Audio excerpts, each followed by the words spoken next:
Now at 4, tens of thousands of county union workers in Los Angeles make their demands loud and clear. Among them, better pay now. Good afternoon. This is the KTLA 5 News at 4. Cortese. And I'm John Finolio. Nearly every agency in Los Angeles, from healthcare to public services, is impacted by the strike of 55,000 people. Their union says this is the first time all of its members have walked off the job. Some were even arrested today. KTLA's Rachel Menitoff joins us live from Boyle Heights with details on the walkout. Hi, Rachel.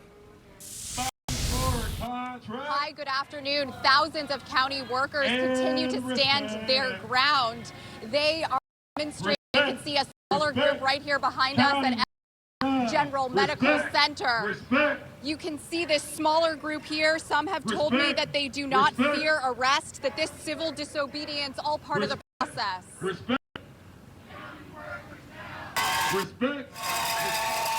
More than 50,000 LA County workers demanding higher pay as they walk the picket lines once again Tuesday. The largest group demonstrating in downtown LA, while others gathered at dozens of sites countywide, including Harbor UCLA and the Department of Children and Family Services. Inflation is big, and we need to support our kids and be able to, live for the next 3 years. The two-day walkout began Monday night after failed negotiations with the county for a new contract. It's led by SEIU Local 721, which represents public health professionals, social workers, parks and rec staff, custodians, and others serving a county of 10 million. Tanya Wilson has been a registered nurse with LA County for 33 years. It's important that we, as we go to work and get dressed every morning and take care of our patients, that we take care of our families. Union leaders at the including protection against workers engaged in union activity, contracting out work that's meant to be done by union members. We're not trying to get rich working for the county, but we just need a cost of living increase. And we need them to just be bargaining in good faith with us, not trying to do any of these intimidation tactics. LA County says it's facing unprecedented stress on its budget, which includes a tentative $4 billion settlement on thousands of childhood sexual assault claims, $2 billion in impacts related to the LA wildfires.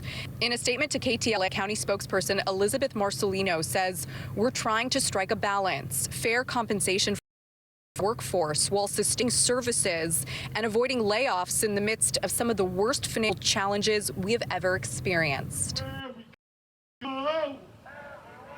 This 48-hour strike is expected to last through Wednesday night. You might notice some disruptions at local libraries, healthcare clinics, and admin buildings, but all hospitals and most county offices still open today. That's the very latest from Boyle Heights. I'm Rachel Menitoff. Back to you in studio. Rachel, thank you. The LA City Council is meeting to discuss the mayor's nearly $14 billion budget for the next fiscal year. The LA City Council Budget and Finance Committee already took public comments on the mayor's proposal. Union representatives and members of the crowd urged the committee to reconsider the 100 layoffs in the plan. The plan also includes the elimination of over 1,000 vacant positions and cuts to city services. The mayor says the reductions are needed to deal with massive deficits. The $13.9 billion budget must be finalized before July 1st. Today, the LA Council unanimously passed a motion designed to keep film and TV production right here in Los Angeles. The motion would reduce fees, regulations, permitting, and other barriers which may be pushing production companies out of state or out of the country. According to Film LA, there was a 22% decrease in LA shoot days in the first quarter of 2025. The proposal is in addition to several bills circulating at the state level, and a plan to boost film and TV production is backed by Governor Newsom. In the Pacific Palisades may notice smoke and flames starting today through Thursday as the Bureau of Alcohol, Tobacco, Firearms, and Explosives conducts a controlled burn. They are investigating the cause of the devastating January fire that killed 12 people and destroyed thousands of homes. KTLA's Angelique Hockaday joins us live in the Pacific Palisades with more. Hi, Angelique. Hi, Sagan. Yeah, we're live on PCH and Canyon. We're just up the road from where we are now. That controlled burn is going to happening. Now, I spoke to sellers throughout the day, and they all tell controlled burn is completely safe. Orange flames may soon again be visible from the Pacific Palisades as the ATF continues their investigation into what sparked the deadly January firestorm. They will be safe.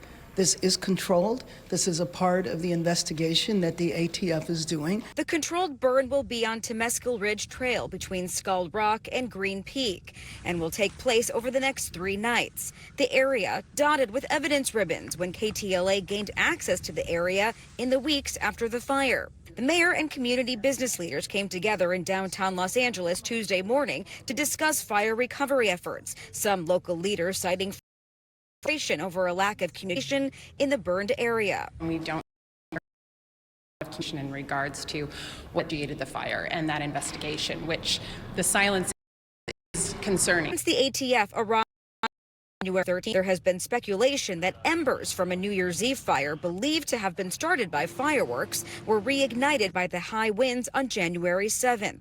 The ATF could be on the lookout for what's known as fire indicators. In January, KTLA spoke to retired arson investigator Ed Norsgog about what that means. When fire passes over an object, it leaves a mark on an object. Everything from a rock, a tree, to a thick bush, to a fence, to a bottle that's left there, garbage. Fire, as it moves past it, will leave a mark on it, and it's called an indicator or a travel pattern. Despite the hope for answers tonight's burn could bring, Mayor Bass warns the flames could be traumatic for some. I can only imagine the emotions, the grief, the anger, the shock that this is going to trigger, but I just hope people understand that they will be safe. Now, this investigation, LAPD tells me they will be on scene the entire time, so need to call one. For now, they're reporting live in the Pacific Palisades. Angelique, back to you in Hollywood. A good heads up to the community, Angelique. Thank you. President Trump is in Michigan this afternoon, marking his first 100 days of his second term. This comes as the White House over plans to pay tariff costs on its website. KTLA's Lauren Lister has details from the newsroom.